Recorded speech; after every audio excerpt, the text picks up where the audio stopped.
Welcome to ThinkTech on OC16, Hawaii's weekly newscast on things that matter to tech. I'm Jay Fidell. And I'm Duke Oishi. There's a jewel in the back end of Manoa, past the university and past Manoa Shopping Center on Woodlawn Drive. It's this nice-looking building that says Manoa Innovation Center. It's the only place like that in Oahu. They call it affectionately by its initials, MIC.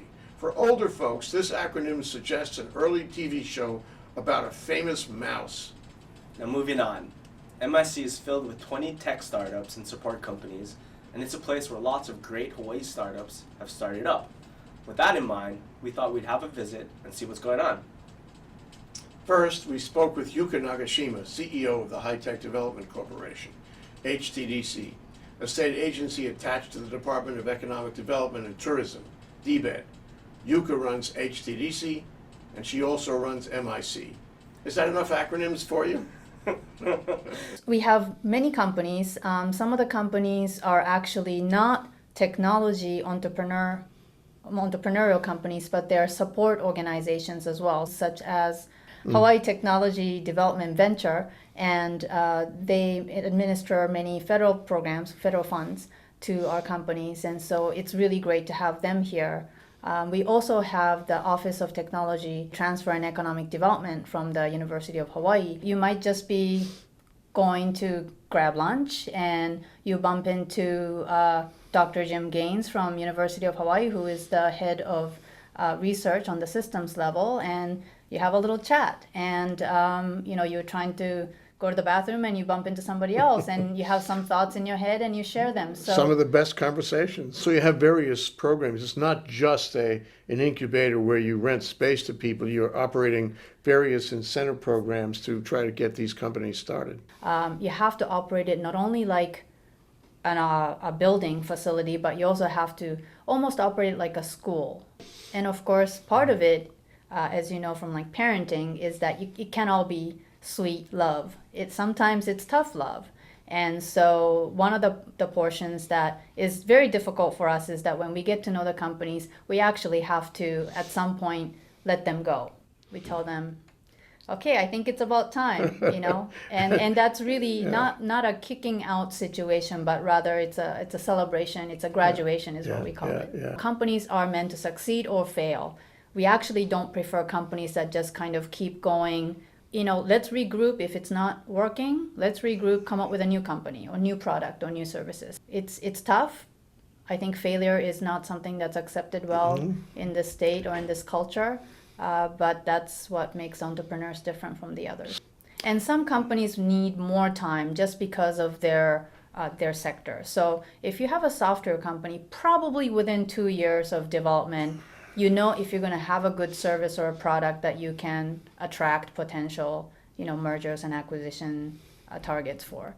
However, if you're in life sciences, where you might need different federal agencies to approve your process or establish something that requires environmental impact statements, those obviously take longer. So what happens with the virtual program is that it's really a recognition that we don't want companies to be spending money on overhead. We want all of their money to go towards development of their service or product. So we encourage people to stay in your mother's basement or wherever it is, in your bedroom, garage, to establish shop there and come to us only if there's no other way to grow. And so for those types of companies, we encourage them to get into our virtual program, where the virtual tenancy program would allow them to have a business mailbox, so you don't have to publish your own home address on your business card. We allow them to use facilities, rooms like this, conference rooms, so that they don't, again, have to meet at Starbucks for sensitive meetings. So can you tell us about some of your graduates? Have there been some notable graduates that we should connect up? Hank Rogers, everybody knows as the Tetris King. He started here with Blue Lava. We also have Hoku, who came from here. Did you ever think it would be quite like this, where you'd be in such a position where everything would change around you? You're the island in the storm, aren't you? I knew I needed to be an entrepreneur. I think you can be an entrepreneurial banker. I think you can be an entrepreneurial company owner. I think you can be an entrepreneur teacher. So I wanted to be an entrepreneurial bureaucrat and see how that went. That's wonderful. Yuka introduced us to some of her tenants. Some of those tenants are brick and mortar tenants, and others are virtual tenants, as they say. First, we talked with Ken Burgin, or better put, we talked to his labels. His company, Labels That Talk, is a virtual tenant at MIC.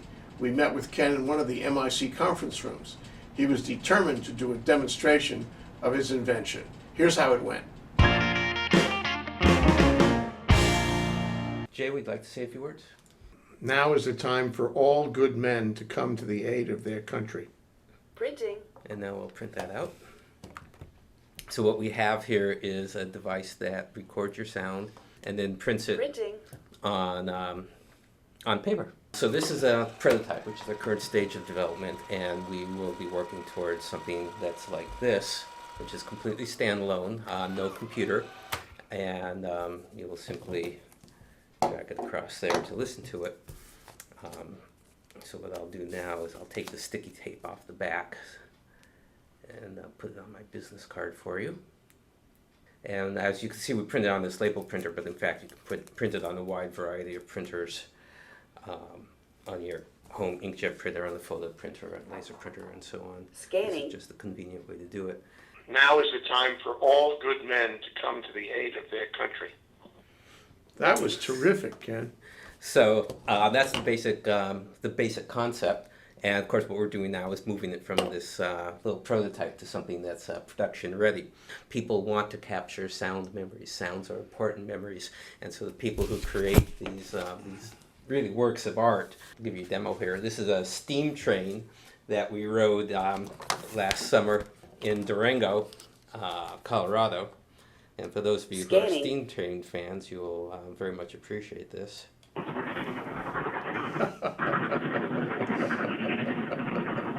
I don't think I've ever heard a steam train before. It's the actual sound. So eventually you'll see our software built into the camera. So as you take the pictures, you'll capture the sound with the picture. It'll go with the picture up to your Flickr page, your Facebook page, wherever it may be. You can listen to the sound where you are.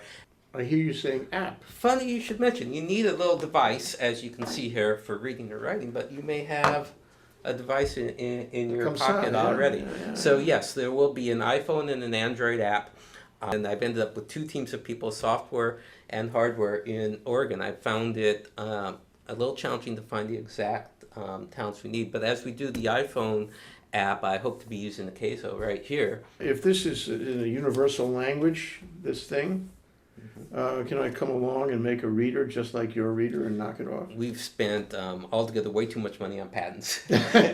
We have 6 patents applied for, 2 of which have been awarded. We have more patents that we will be applying for. We actually intend to make this an industry standard. We are purely a licensing play. We don't manufacture this at all. We don't manufacture anything. We get a royalty every which way. We get a royalty on this, we get a royalty on this, we get a royalty on the... So you can be a virtual I'm virtual, person. and that's why this works out for me very well. I need an office space, I've got it.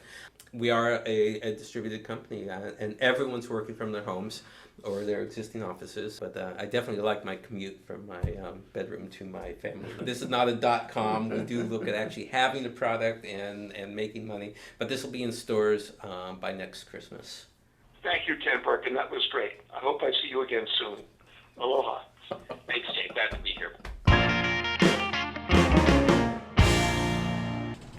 Then we visited with Steve Brennan of Concentris Systems, originally founded by Tarek Hawk. They're into wireless mesh technology for the battlefield and maybe every other place you can think of. Here's what he had to say. Wireless mesh, what we like to call... To tell them what mesh is. Okay. Well, what we like to call indestructible instant networks. These are rapidly forming, self-healing networks that instantly route around, points of failure. This is the node. This is a wireless mesh node. You can make these small enough to literally throw off the back of a truck and instantly establish a wireless mesh network. These are used on the back of the robots that are out in Iraq seeking IEDs and used for lots of different missions in the DoD. And our role is really to advance the state of the art in wireless mesh networking. These things can span neighborhoods. They can span. What's the range? Can you talk about that, or is it secured information? No, none of this that we'll talk about today will be what we call black. But we do some research into pushing the envelope of the range. We use a standard 802.11 radio in this, so you're talking about 150 meters is probably the optimum range between nodes.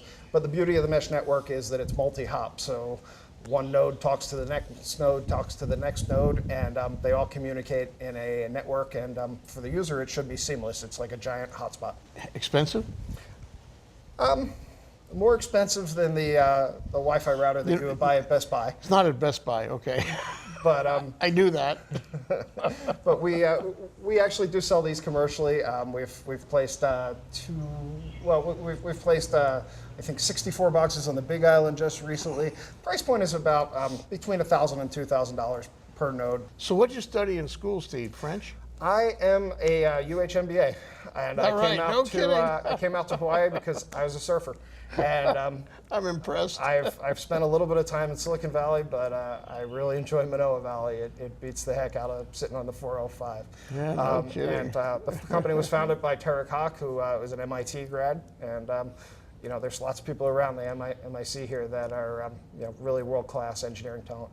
Yeah. And, that's the best thing about the MIC, I think, is that we're so close to the university that we're able to benefit from all of the smart young men and women coming out of the UH School of Engineering.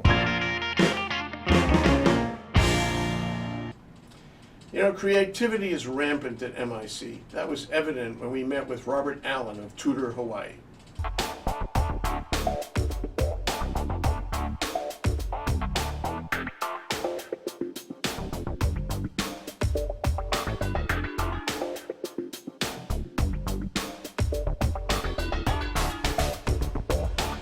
Tutor Hawaii, we actually facilitate and also offer services in a blended learning setting. So that is actually, as defined, integrating technology, computer instructional assessments, and blending it with traditional face-to-face instruction.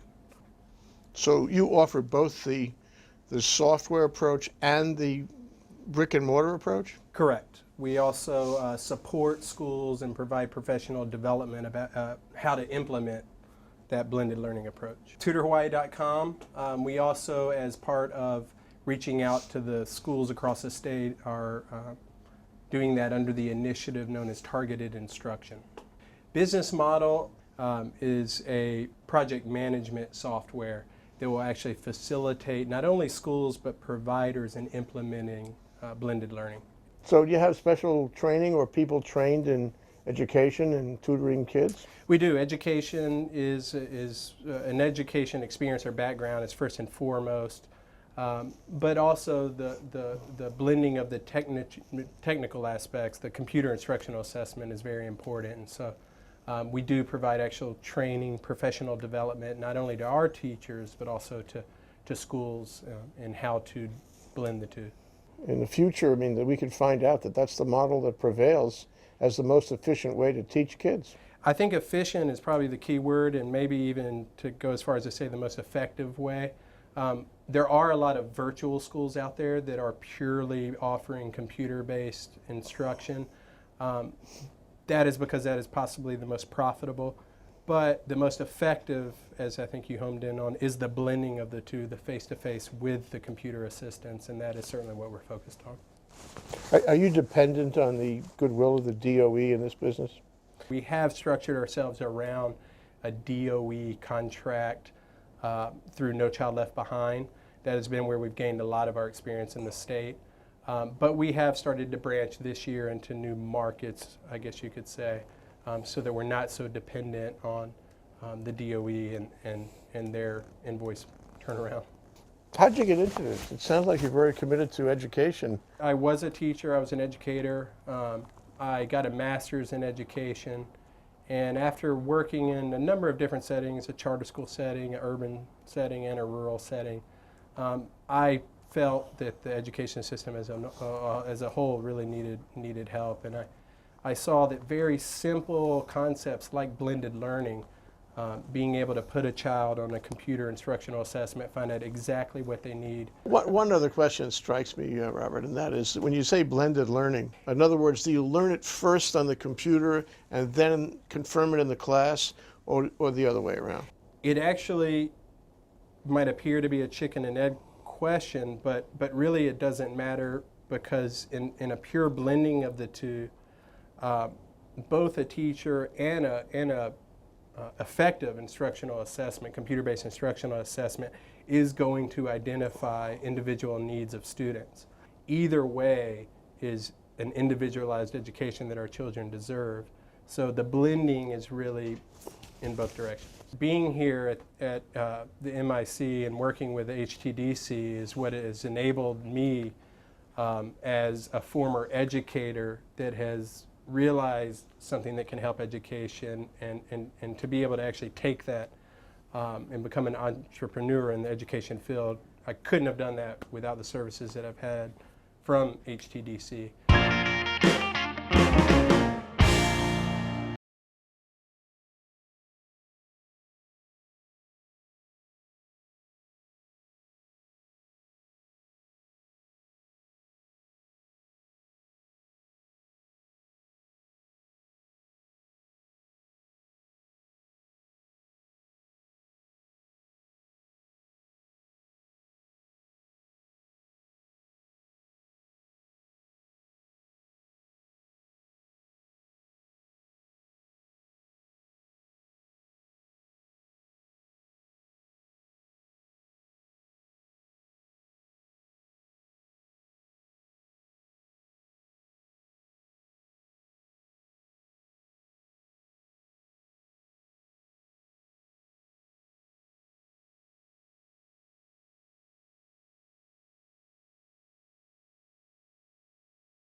Terraces Technologies is another brick and mortar tenant at MIC.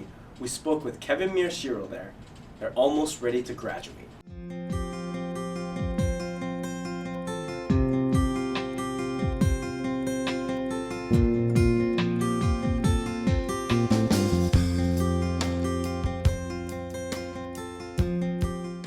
This is Terraces Technologies. We are a defense contractor. We do work for the military in radio communications. In particular, we build filters. We've got a demonstration up and running here. This is what's known as a hopping filter. So it moves to track with where the radio is trying to talk, to allow the radio to talk in the presence of interferers. Couple of examples of some of the hardware we build. Some of the larger pieces can be as big as this. These are very high power components, higher cost as well. For some of the military vehicles, they go down as small as these. These are lower power, lower cost, also commercial applications for a lot of these. It may not look like much, but we build, we receive parts, we manufacture them, we assemble them, we test them, and we actually ship out all from this lab. Our customers are out in California, New York, New Jersey. Are some examples right now of some customers that we have. And your customers are military? Mostly military, although we're working on a part for the state of California. This is an example of one of the parts that we'll be shipping to the state of New York as well. So we have some state government and federal government customers. We have 2 patent pendings, another 3 that should be going out this year. So we're pretty well covered on the patent side to make sure that we're protected. They're all US patents right now. Are the Chinese researchers and developers far behind? Right now, we don't believe that we have a lot of competition internationally because we sell primarily to the military.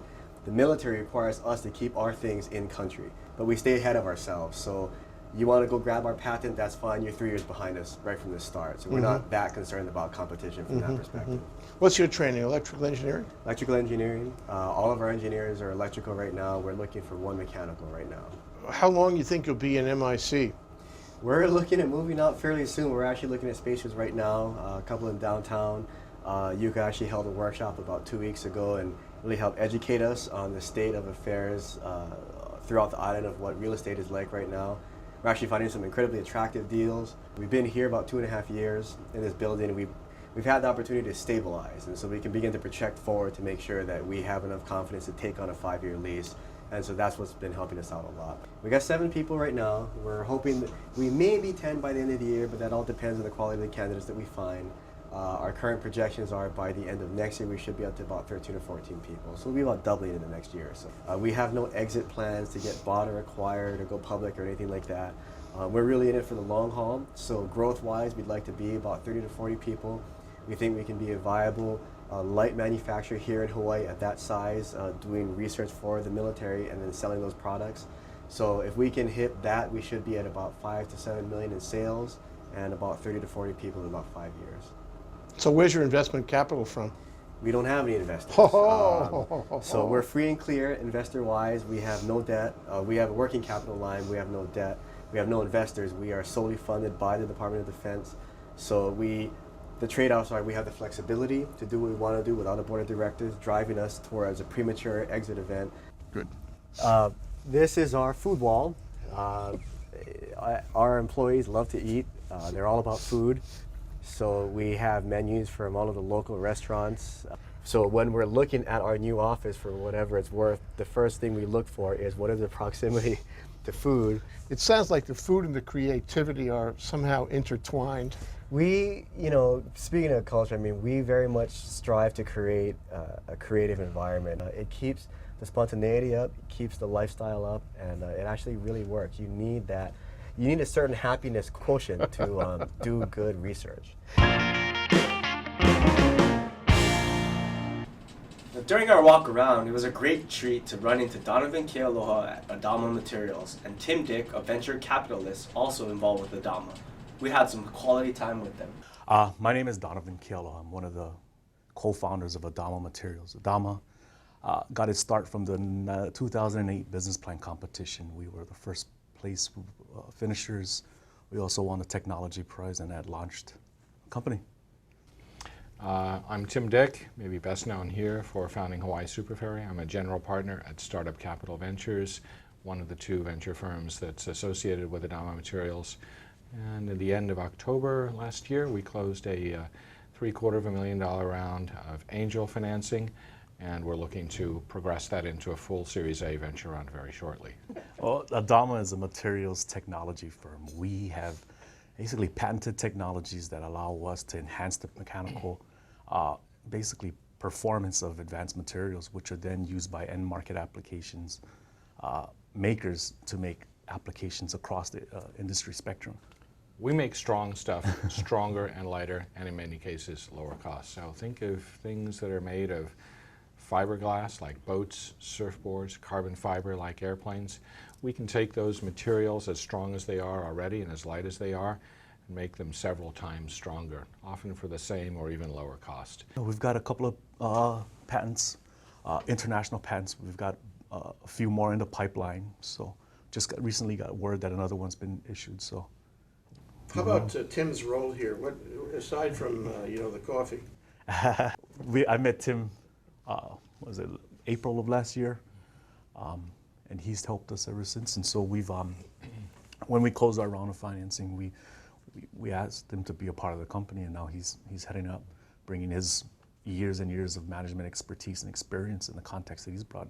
What we want to do is take great science, great technology, great product, turn that into a great company. And that at its heart is what a good venture capital should be able to help companies do. So we've been very actively hands-on incubating, if you will, I think in the best sense of the word, Adama Materials now for over a year. The group is actually out of the Department of Engineering, nanotechnology. So there's nanotechnology, there's material science, there's engineering, and there's chemistry. That in itself is a very complicated soup. So for example, if you're talking about an airliner, you might be talking about a very, very high premium to take weight out by using extremely strong materials. So they'd be willing to pay quite a lot for that. We've only recently become tenants. We were a part of the virtual incubation program for, I think, about a year before we actually took space. And in that time, we've gotten a lot of support from the staff downstairs. Rainy Awards, gosh, there's only 7 people in the company. Is on the apothecary jars, there's a name of one of the employees, of each of the employees. and there's something written on the brain. So it might be a patent number, an issued patent number. Anybody can nominate. We nominate at our staff meeting once a week, and then everyone has to vote on it, and if it's essentially a unanimous decision, then that person gets a Brainy Award. I think what you're looking at, I can't tell because it's upside down here, is what is this, values? Yeah, tenacity, looks like it. problem solving, customer driven, collaborative, fun, egalitarian. So these are some of the values that we think of. I don't know whether these are all of us. It's upside down, and for the most part, I can't even read my own writing when it's right side up. Checking back, making sure that why we started this, because you go into a venture with the biggest of ideals, and you get beat up a lot in the startup, and so it's good to go back and check and say, are we still saying the same things, and still are. So it's a good thing. These are the startup entrepreneurs. They're the ones who come up with new ideas and businesses. Beyond that, they actually execute their plans and they make those businesses work. Some succeed and even make some money. Whether or not they succeed, though, these entrepreneurs and businesses are the heroes of diversification in Hawaii, each extraordinary in his or her own way. If you want to know more about the Manoa Innovation Center, check out htdc.org. Beyond that, why don't you start a startup yourself? You can help our state and our economy, and if you're persistent, you can get rich in the process. On October 28th at the Plaza Club, ThinkTech and the Hawaii Venture Capital Association, HVCA, will present a luncheon panel program called Can There Be a Renaissance for Agriculture in Hawaii? It'll feature Darren DeMaya, Claire Sullivan, Andres Sabano, and Richard Ha. October 28th. Check it out now on thinktechhawaii.com or hvca.org. All right, we'll be back to wrap up this week's edition of ThinkTech, but first we want to thank our underwriters. Thanks to the Scheidler Family Foundation. Jay Scheidler, through the Scheidler Family Foundation, is an active supporter of a number of educational, cultural, and charitable organizations, including ThinkTech Hawaii. Thanks to Hawaiian Electric Company, HECO and its affiliates MECO on Maui and HELCO on the Big Island. They are deeply committed to supporting the communities they serve. We are very appreciative of their support. Thank you to Galen Ho. Galen Ho is a senior executive of BAE Systems, a global defense, security, and aerospace firm which has a large footprint and commitment to Hawaii. We greatly appreciate Mr. Ho's support. Thanks to the High Tech Development Corporation. HTDC is a state agency dedicated to developing Hawaii's high-tech industry, diversifying our economy, and providing quality jobs for our people. And we are thankful for its generous support, as well as its assistance on this program. That wraps up this week's edition of ThinkTech. Remember, you can watch ThinkTech on OC16 all week. For additional times, check out oc16.tv. And for lots more ThinkTech videos, and for sponsorship and underwriting opportunities on ThinkTech on OC16, take a look at thinktechhawaii.com. I'm Jay Fidell. Thanks for joining us on ThinkTech. And I'm Duke Oishi. Aloha, everyone.